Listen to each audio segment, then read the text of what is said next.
أحيانا تستيقظ من النوم، تشعر أنك مستيقظ، ولكنك لا تستطيع أن تتحرك. هناك شيء ثقيل يجلس على صدرك وهو يحاول خنقك. فهل هذا كابوس؟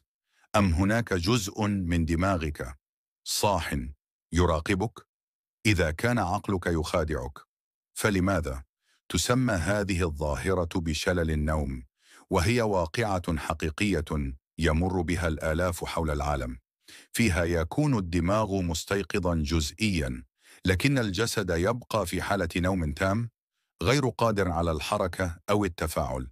وفي هذه اللحظات يبدأ الدماغ في اختراع أشباح وكيانات مرعبة ليفسر ما يحدث. بعض الناس يرون ظلا أسود في الزاوية، وآخرون يشعرون بكائن يلمسهم أو يهمهم في أذنهم.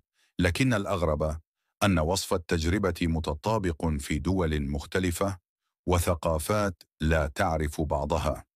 العلم يقول هذا خلل في تشابك الإشارات في الدماغ، ولكن إذا كان الآلاف يشاركون نفس التجربة ونفس الكوابيس، فهل هو فعلا كابوس؟